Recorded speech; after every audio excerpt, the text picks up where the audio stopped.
are supposed to be places of calm and dignity, where order is maintained and justice is served. But when stakes and emotions are at their highest, cool heads don't always prevail. Coming up, a notorious school shooter makes a jailhouse attack. A woman goes airborne. This is a judge's worst nightmare. And a defendant can't handle the truth. All of a sudden, you just hear this thud. All the jaw-dropping moments, plus key insights from our team of crime and legal experts. Here's some food for thought. If you are ever in a courtroom and you get mad at the judge, don't attack the judge. On Chaos in Court.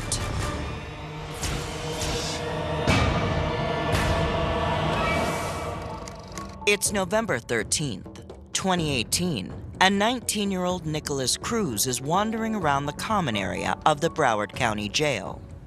The name Nicholas Cruz is going to be very familiar to folks. He is the Parkland shooter. Hello, my name is Nick, and I'm going to be the next school shooter of 2018.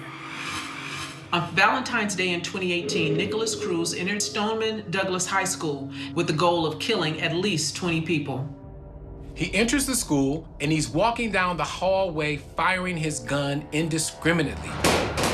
Attention all units in District 15, possible shots fired at Stoneman Douglas High School.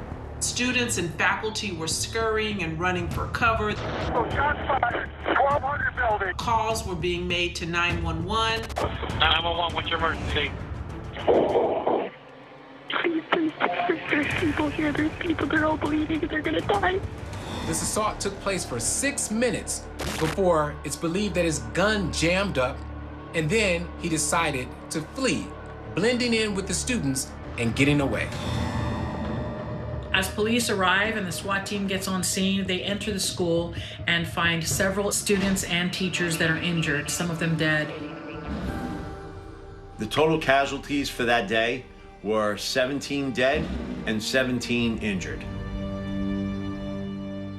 Witnesses identify Cruz as the shooter, and police apprehend him in a nearby neighborhood. He is jailed while he awaits his trial.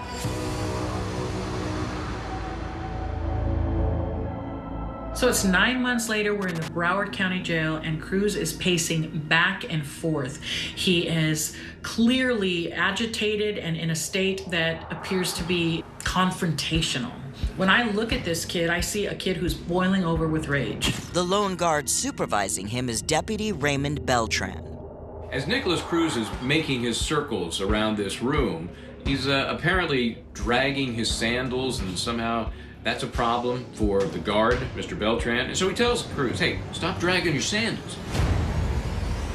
And that's when he loses it. So Nicholas lunges at the officer, and the officer barely has an opportunity to respond. They start wrestling around on the floor. There's punches being thrown. We see Cruz, he's able to disarm this deputy of the taser. He grabs it off of his belt. He even discharges the 2 cartridges, and I could only imagine what must have been going through the deputy's mind, because if he's struck by any one of those cartridges, now he's gonna be out, and Lord knows what other injury could come to him if he's incapacitated. At one point, they both stand up. The officer now has his taser in the right hand. They square off toe-to-toe, looking at each other like 2 boxers ready to go. Then Beltran, taser in hand, lands one.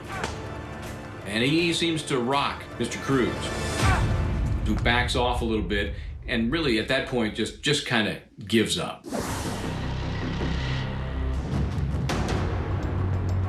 I could not help but have a heart palpitation, wondering where this deputy's backup was. It was such a long period of time. That's not acceptable at all. It's got to be down to seconds, because every second is precious when you're alone in that situation. While the altercation may seem to come out of nowhere, Cruz's defense attorney says it was just a matter of time. Interestingly, the attorney for Cruz already tipped off the jail and the judge and court system that there was some type of rising tension between Cruz and this particular officer. She had contacted the facility and said, you need to put someone else over supervision, if you will, of my client because things are getting really tense. It's really starting to heat and amp up between them. Of course, the jail responds, and appropriately, might I add, that listen, we do not allow inmates to dictate which deputies are going to be watching over them. From a defense perspective, you would think his attorney is really outraged on this fight inside the jail because the attorneys are setting up a defense that paints Mr. Cruz as a troubled young man who made a mistake, who lost his mind and did these shootings. But then you see a different side of him in the jail when he just willfully attacks an officer because he just wants to fight. So it's these types of situations that makes the defense have to work a lot harder. And hopefully they're expecting this video not to make it or interfere with the original trial itself. You have to remember Cruz is already in jail awaiting trial for the Parkland shootings. That doesn't mean he's immune from other charges. In addition to the homicides, Cruz is charged with battery on a law enforcement officer, along with 3 other offenses. To count one of the information, attempted aggravated battery on a law enforcement officer with a deadly weapon, how do you wish to plead? I plead guilty. He ultimately pleads guilty to all 4 charges related to the assault and all 34 charges related to the school shootings. He is sentenced to 26 years for the attack on Beltran and could get the death penalty for the Parkland homicides. You've got Cruz going into court appearing to be very meek and timid and weak and just broken. I believe the true Cruz is who he shows us on his cell phone in that manifesto, and that's the Cruz that you see viciously attacking this deputy.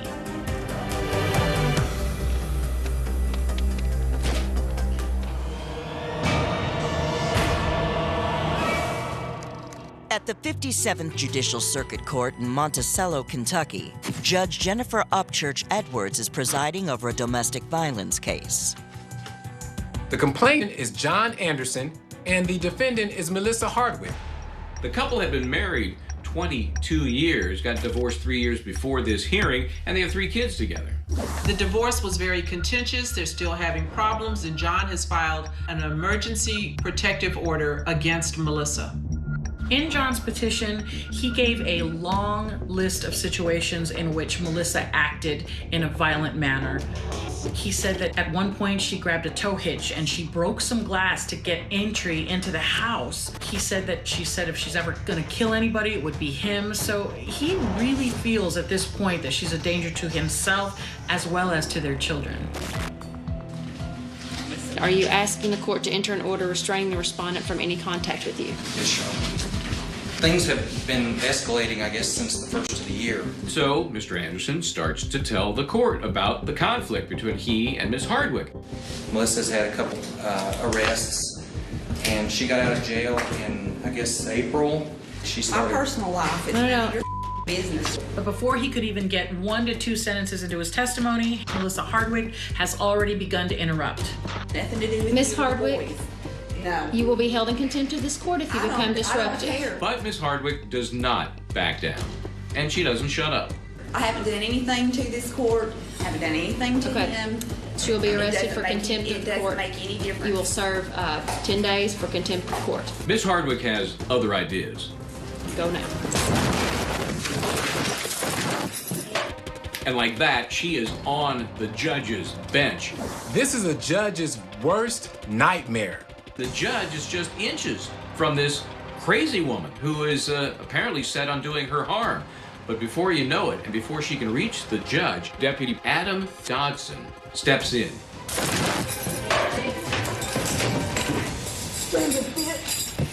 Get off of me! Hands behind your back. Hands behind your back.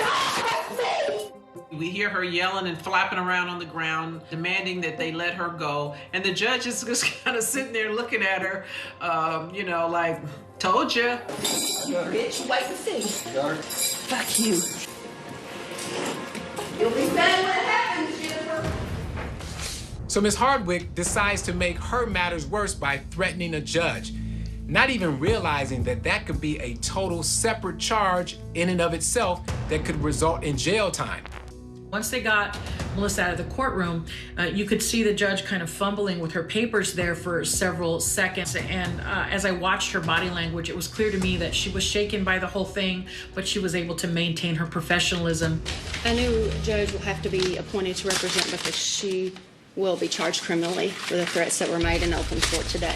She does let everyone know that she'll ultimately have to recuse herself from the case so that there can be no allegations of her having a bias against Miss Hardwick. Melissa Hardwick receives 120 days in jail for contempt of court. If I was Miss Hardwick, I would thank the bailiffs who grabbed her, because had she touched the judge, she would have been looking at major years in jail. Melissa Hardwick is also charged with terroristic threats, intimidating a judge, and resisting arrest. But instead of more jail time, she receives 5 years of probation and mandatory mental health evaluation and anger management courses. As for Mr. Anderson, he gets what he came for. The emergency protective order will remain in place of no contact. It makes it very hard to defend against a domestic violence accusation when you apparently are a hair-trigger violent person. And I'm sure her husband, John Anderson, was about to get to that before his ex-wife attacked the judge.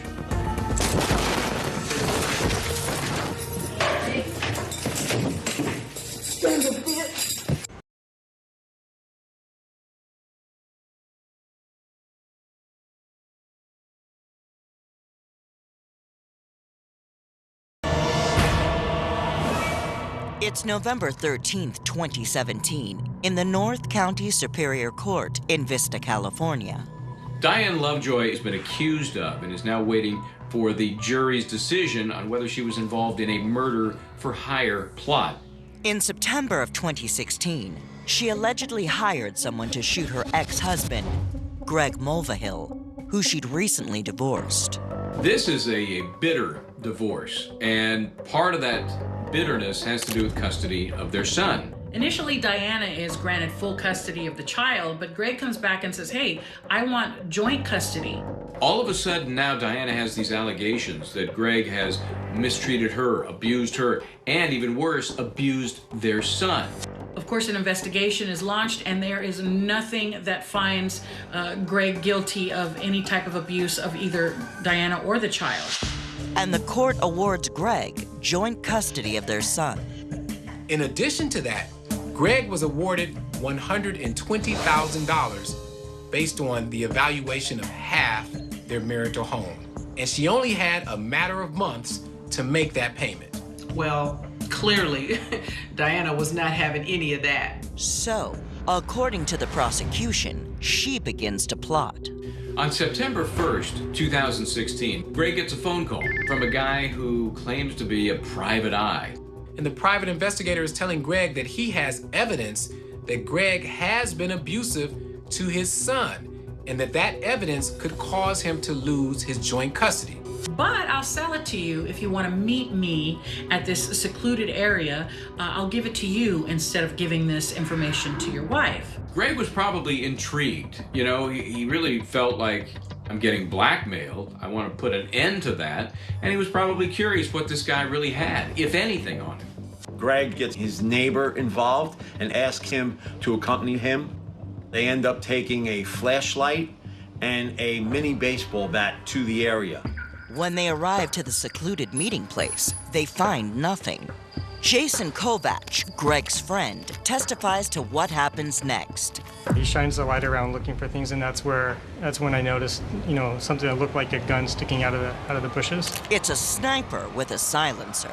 Shooting started happening right after that, and we ran the other direction, away from the gunfire. I could see Jason, and he was probably 30 or so feet ahead of me, heading back towards the car. The shooter is able to get off 6 or 7 rounds. And he strikes Greg Mulvihill once in the chest. In my experience as a Marine and as a law enforcement officer, one of the biggest rules to remember when you're out there working in dark areas holding a flashlight is not to hold the flashlight directly in front of you. Why? Because you light yourself up as a target, and you make it much easier for somebody trying to shoot you to hit their target. This is exactly what Greg did. He held the flashlight in a natural position right in front of himself as a target. But they are still able to make it to their car, and the neighbor calls 911. My friend has been shot, and the guy might know like a sniper. The shooter just takes off. Greg is rushed to the hospital, where doctors save his life. That shooter turns out to be Diana's gun instructor. His name is Weldon McDavid. Carlsbad police said Lovejoy and McDavid had met at an Oceanside gun range, then conspired for a month to take out Mulvihill. Diana actually convinces him that Greg is abusive to her and her son. And turns out they had a bit of a relationship, at least a one-night stand. Whatever it was enough for her, according to the prosecution, to convince him to take shots at her ex. But the pair claims that it was never their intention to kill Greg. So Weldon and Diana are claiming that they just wanted to scare her husband. Now, if you think about it, if he really wanted to scare him, there's so many other options. There could have been a gun that was with fake ammunition. Maybe a gun wasn't even involved at all. So this is all crap. They were there to commit a murder, and luckily it didn't happen. Both defendants are charged with conspiracy to commit murder and attempted murder. Now, after pleading their case to the jury over 2 weeks, they're about to hear their verdicts. Diana is up first. We, the jury, in the above entitled cause, find the defendant, Diana Jean Lovejoy, guilty. So we see Diana Lovejoy sitting in court, listening to the verdict, and she seems very confused, as if she's wondering out loud, did that jury hear any of what my defense attorneys had to say? It looks like she's going down for the count, but she somehow remains upright. Then the camera kind of pans away as it's about to hear McDavid's sentence. And while the jury is about to read the verdict against him, you hear a loud thud. The crime of conspiracy to commit murder. Her attorney is the first on the scene. He's right there, and he tries to kind of help her up. A bailiff jumps in. She's clearly in some altered state, but it's hard to tell what the hell it is. I'm not a doctor. I've never played one on TV.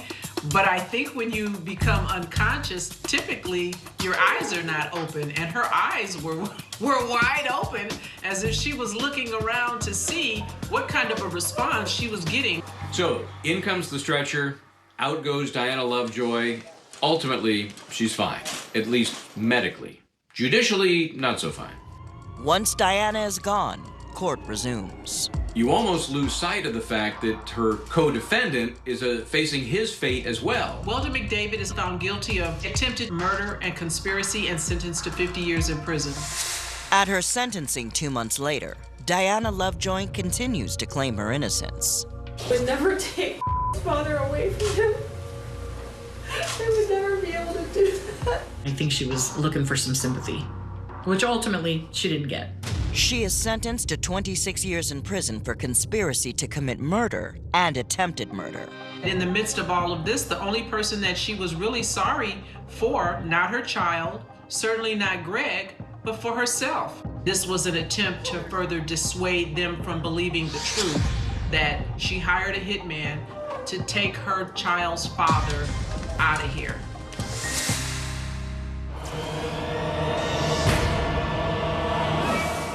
On April 15, 2018, a Harris County courthouse in Pasadena, Texas, is the site of a brazen robbery attempt.